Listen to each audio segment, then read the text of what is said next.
بھائیوں ہمیں سوچنا چاہیے. تو کیا کہا تھا حسن بصری نے کہ ظالم کے ظلم سے بچنے کا کوئی راستہ نہیں ہے, بس ایک راستہ یہ ہے کہ اللہ کے نبی نے فرمایا تمہاری بدعمالیوں کی وجہ سے تمہارے اوپر حکمراں مسلط ہوتے ہیں, تم اپنے اعمال کی اصلاح کر لو, اللہ تمہارے حکمرانوں کی اصلاح کر دے گا. میرے بھائیوں یہ تھا. اب آئیے میں کیا کہہ رہا تھا, سارے صحابہ ٹوٹ پڑے, اللہ کے رسول اجازت دیجیے کہ میں اس کو ماروں. ہمارے نبی آپ نے کہا یہ میرا ذاتی معاملہ ہے, اس سے میں نے قرض لیا تھا, یہ مجھ سے بھاگ رہا, تمہیں انٹرفیئر کرنے کی ضرورت نہیں, آپ جاؤ جاؤ. وہ سب چلے گئے. اللہ کے رسول وہیں بیٹھے. میں پورے ملک کا تو چھوڑ دو, پورے شہر کا تو چھوڑ دو, اپنے گاؤں کا بھی اگر پردھان بن جاؤں نا تو میں کسی کی نہیں سنوں گا. لیکن اللہ کے رسول مدینے کی کمان آپ کے ہاتھ میں, لیکن اللہ کے رسول وہاں بیٹھ گئے. اس نے کہا میں جانے نہیں دوں گا, بیٹھ گئے. ظہر کی اذان تک بیٹھے رہے, آواز آتی ہے. آپ نے کہا یہودی کیا میں مسجد میں نماز پڑھنے کے لیے چلا جاؤں, نماز پڑھ کے پھر آ جاؤں گا؟ اس نے کہا بالکل نہیں. امام بیہقی اپنی سنن میں نقل کرتے ہیں کہ ظہر کی نماز آپ نے اسی جگہ پر پڑھی, عصر کی نماز بھی نہیں جانے دیا, آپ نے اسی جگہ پر پڑھی. سنو, مغرب میں بھی نہیں جانے دیا, آپ نے اسی جگہ پر پڑھی. ہاں عشاء میں بھی نہیں جانے دیا, عشاء کی نماز بھی آپ نے اسی جگہ پر پڑھی. لوگوں کو ترس آ جاتا ہے, رات بھر بیچارے کو اس کھلی فضا میں کہاں رکھیں گے, چلو گھر جاؤ, صبح ہم تمہارے گھر پہ آ کے تم سے پیسے لے لیں گے. لیکن اس ظالمانہ جملے بولنے والے اس یہودی نے کہا محمد یہ مت سمجھنا کہ رات ہو گئی ہے میں تمہیں جانے دوں گا, جب تک میرا قرض مجھے نہیں دو گے میں جانے نہیں دوں گا, چاہے پوری رات ہی کیوں نہ گزر جائے. آپ نے کہا میں کہاں جا رہا ہوں, پوری رات آپ نے اسی جگہ پر گزار دی, فجر کی نماز بھی آپ نے اسی جگہ پر پڑھی. صبح جب سورج نکلنے لگا اور طلوع ہو گیا تب وہ یہودی مسکراتا ہوا محمد رسول اللہ کے پاس آیا اور کہنے لگا اے محمد ابن عبداللہ, میں آپ سے قرض لینے کے لیے نہیں آیا تھا, نہ میری نیت تھی کہ میں اپنا قرض آپ سے مانگوں. آپ نے کہا پھر دن بھر پریشان کیا, رات بھر پریشان کیا. کہا کل میں تورات پڑھ رہا تھا, اپنی کتاب, موسیٰ پر اتری ہوئی کتاب, کل میں اپنی کتاب تورات پڑھ رہا تھا. اس تورات کے اندر ایک آیت آ گئی, ایک پنکتی آ گئی, اس میں لکھا تھا آخری نبی بڑا بردبار حلیم ہوگا, خوش مزاج ہوگا, اس کو کتنا بھی غصہ دلاؤ اس کی پیشانی پر پسینہ نہیں آئے گا, اس کی پیشانی پر شکن نہیں آئے گی. تو میں اس بات کا امتحان لینے کے لیے آپ کے پاس چلا آیا, یہ دیکھنے کے لیے کہ میں آپ کو اتنا غصہ دلاؤں کہ آپ کو غصہ آ جائے, میں یہ دیکھنے کے لیے آیا. آپ پاور میں ہونے کے باوجود صحابہ کو آپ نے رخصت کر دیا, لیکن آپ کا گلا میں نے دبایا, آپ کو غصہ نہیں آیا, آپ کو میں نے جانے نہیں دیا, آپ بیٹھ گئے. آپ کو مسجد میں جانے سے روکا تو آپ نے یہی نماز پڑھ لی, رات میں آپ کو گھر جانے سے منع کیا تو آپ یہی سو گئے. میں یہی دیکھنا چاہتا تھا کہ غصہ آتا یا نہیں. میں امتحان لینے کے لیے آیا تھا. آپ نے اس سے پوچھا کیف وجدت نعتی, تو نے میری صفت کیسی پائی, یعنی اپنی کتاب تورات کے اندر تو نے جو پڑھا ہے تو نے اس کے مطابق میں مجھے کیسے پایا. کہنے لگا اے محمد میری کتاب میں آپ کی تعریف میں جو جملے لکھے ہیں وہ بہت کم ہیں, آپ تو اس سے بھی بڑھ کر ثابت ہوئے, آپ تو اس سے بھی زیادہ بڑھ کر نکلے. آپ نے فرمایا پھر تجھے کون سی چیز منع کر رہی ہے, کون سی چیز روک رہی ہے کہ تو اسلام قبول کر لے. جب تو نے مجھے پہچان لیا اور جان لیا اور تیری کتاب کے مطابق میں ہی محمد آخری رسول تو پھر تو اسلام کیوں نہیں لاتا, مجھے نبی کیوں نہیں مانتا. کہنے لگا ہاتھ یدک ابایک علی الاسلام, اپنا ہاتھ بڑھائیے. اللہ کے نبی نے اپنا ہاتھ بڑھایا اور جیسے ہی اس نے اپنے ہاتھ کو نبی کے ہاتھ میں دیا زور سے چیخ پڑا اشہد ان لا الہ الا اللہ واشہد ان محمدن عبدہ ورسولہ. امام بیہقی آگے لکھتے ہیں کہ فَأَسْلَمَ الْيَهُودِيُّ وَأَهْلُ بَيْتِهِ، یہودی جب اپنے گھر گیا تو اپنے خود اسلام لانے کے بعد گھر والوں کو اسلام کی دعوت دی تو اس کی پوری فیملی، اس کا پورا گھر اسلام لے آیا، سب مسلمان ہو گئے۔ یہودی کے ساتھ پاور میں ہونے کے باوجود یہودی کے ساتھ یہ حسن سلوک، یہ ہمیں بتلا رہا ہے جو نعرہ ہمارے دیش کے پرائم منسٹر صاحب نے دیا ہے، مودی جی نے، سب کا ساتھ، سب کا وکاس، سب کا وشواس۔ محمد رسول اللہ کے اس واقعے کو اپنائیے اور دیکھیے، یہ تھا سب کا ساتھ، سب کا وکاس، سب کا وشواس۔ صرف کہہ دینے سے کوئی چیز حاصل تھوڑی ہو جاتی ہے، کہہ دینے میں کیا لگتا ہے، دو چھٹاک کی زبانی تو ہلانا پڑتی ہے، اصل چیز تو ہوتا کر کے دکھانا۔ پاور میں ہے محمد رسول اللہ، گلا دبایا جا رہا ہے، اشارہ کر دیں تو اس یہودی کی گردن الگ کر دی جائے، لیکن کچھ نہیں۔ ایک طرف اس کی جان کی بھی حفاظت، دوسری طرف اس کے مال کی، ہاں تم نے قرض دیا تھا میں دوں گا تمہیں، 2 دن اور باقی ہیں، اس کی مال کی بھی حفاظت، تیسری طرف اس کا ساتھ بھی دے رہے، اس کے ساتھ بیٹھ بھی گئے۔ یہ مثالیں کہاں ملے؟ پاور میں محمد رسول اللہ، ایک 12 سال کا بچہ نبی کی خدمت کرتا، کون؟ یہودی بچہ، اچانک بیمار ہوتا ہے، اللہ کے رسول اس بچے کو دیکھنے کے لیے اس کے گھر چلے جاتے ہیں۔ کون؟ امام کائنات، کون؟ محمد رسول اللہ۔ کہاں چلے جاتے ہیں؟ یہودی بچے کے گھر، کس لیے؟ اس کو دیکھنے کے لیے۔ ہمارے دیش کے پردھان منتری جی، بمبئی میں تاج ہوٹل کے اندر آتنکوادی حملہ ہوا تھا، کتنے لوگ مارے گئے تھے؟ اس میں ایک لڑکا وہ مارا گیا تھا جو اسرائیل کا رہنے والا تھا، اسرائیل کا۔ ہمارے پردھان منتری جی جب اسرائیل گئے تو اس لڑکے کے گھر پہ بھی گئے جو بمبئی کے آتنکوادی حملوں میں مارا گیا تھا۔ اسرائیل چلے گئے، لیکن ہمارے دیش کا بیٹا اگر مارا جاتا ہے، تبریز انصاری، اخلاق، پہلو خان، یہاں نہیں آ سکتے، اپنے دیش کے بیٹے کے گھر نہیں جا سکتے، اسرائیل جا سکتے ہیں، اس کے گھر میں جا سکتے ہیں۔ یہی تو ہمیں شکایت ہے، اور کیا شکایت ہے؟ آپ نے سب کا ساتھ، سب کا وکاس، سب کا وشواس جو نعرہ لگایا تھا، اب جیتنے کی کوشش کرو۔ ہم وہ قوم ہیں کہ تم خون کا ایک قطرہ مانگو گے، ہم ایک بوتل دیں گے۔ ہم وہ قوم ہیں کہ اس دیش کے لیے تم ہم سے ایک ہاتھ مانگو گے، ہم پوری جان کی قربانی دیں گے۔ تم ہم سے ایک آنکھ مانگو گے، ہم دونوں آنکھ دے دیں گے۔ تم ہم سے ایک قدم چلنے کے لیے کہو گے، اس دیش کے لیے ہم 1 میل چلیں گے۔ ہماری دیش بھکتی کا امتحان مت لیجئے، تاریخ پڑھیے، اتہاس پڑھیے، یہ زمین اپنی آنکھوں سے دیکھ چکی ہے، اس بھارت کے اوپر مڑلانے والا آسمان ہماری قربانیوں کو اپنی نگاہوں سے دیکھ چکا ہے، جو کبھی بھول نہیں سکتا۔ آج بھی علماء صادق پور کی قربانیاں، اور بنگال کے اندر آج بھی وہ درخت موجود ہیں جن درختوں کے پیڑوں کے پھندوں سے رسیاں لٹکا کر ان پر، ان کے پھندوں میں ہمارے علماء کی گردنیں دے کر تختہ دار پہ لٹکا دیا گیا۔ آج بھی وہ پیڑ موجود ہیں بنگال کی سرزمین پر جو ان علماء کی قربانیوں کو کبھی بھول نہیں سکتے اور ان کی قربانیوں کی شہادت دیں گے۔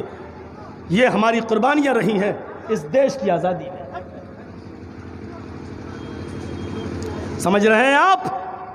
اللہ کے رسول کا یہ حسن سلوک یہودی کے ساتھ، بچے کو دیکھنے پہنچ گئے، اب وہ آخری سانسیں لے رہا ہے، اللہ کے نبی اس کے سرہانے بیٹھ گئے، اپنا شفقت بھرا ہاتھ، اپنا پیار بھرا ہاتھ اس یہودی بچے کے سر پہ رکھنے لگے، پھیرنے لگے۔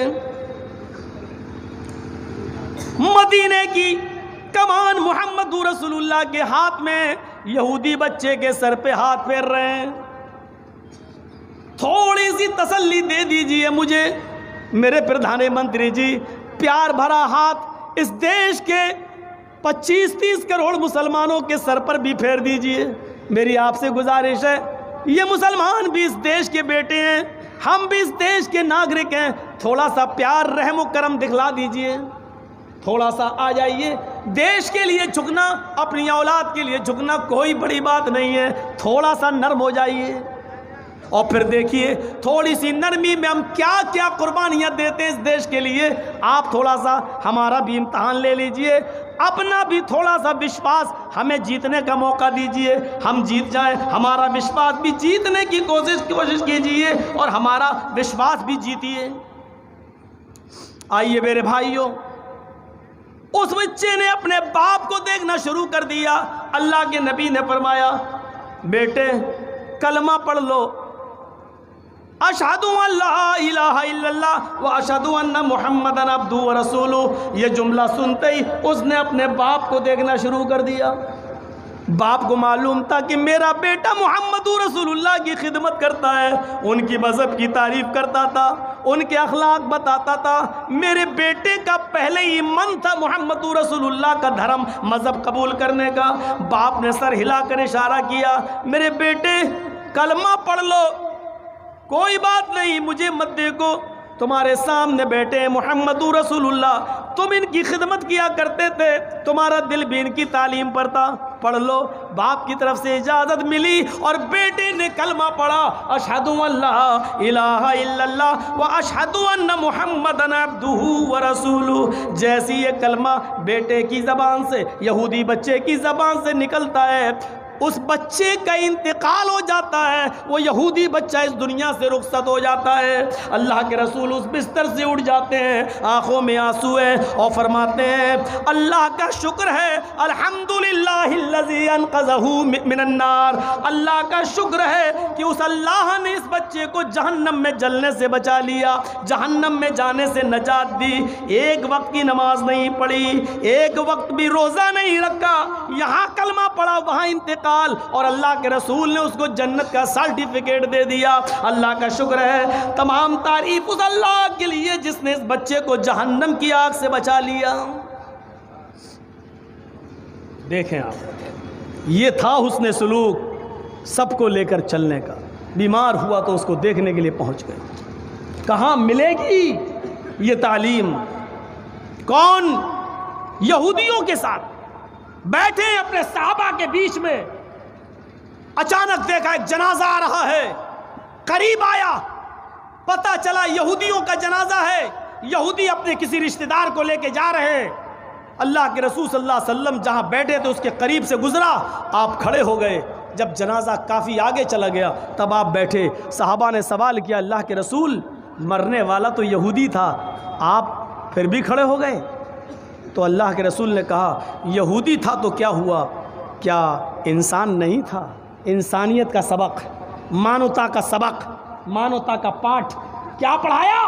صحابہ پوچھ رہے ہیں مرنے والا تو یہودی تھا، یعنی آپ تو زندگی بھر یہودیوں کی مخالفت کرتے رہے، مرنے والا یہودی اور آپ کھڑے ہو گئے، اس کے جنازے کی تعظیم میں آپ کھڑے ہو گئے۔ تو آپ نے کہا تو کیا ہوا یہودی تھا، کیا وہ انسان نہیں تھا؟ یعنی میں ان کی تعظیم میں کھڑا نہیں ہوا ہوں، ان کے غم میں شریک ہوا ہوں۔ انسانیت کے ناطے یہ ہمارا دھرم ہمیں سکھلاتا ہے کہ ہم دوسروں کے غم میں برابر کے شریک ہوں۔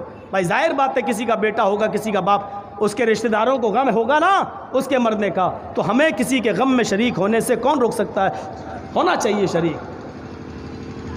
آپ ہو گئے یہودیوں کے ساتھ یہ برتاؤ۔ کہاں ہیں ہم؟ کتنی آسانی کے ساتھ لوگ الزام لگا دیتے ہیں، کتنی آسانی کے ساتھ تلوار کے زور سے پھیلا، ایسا پھیلا ویسا۔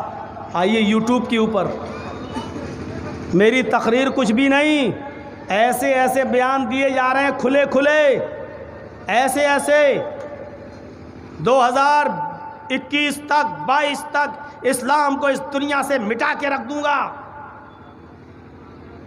قرآن میں آگ لگا دوں گا، ایک ایک مسلمان بچے کو قتل کر کے پوری نسل اسلام کی نسل کو مٹا دوں گا، ایسے ایسے بیان پڑے ہوئے ہیں۔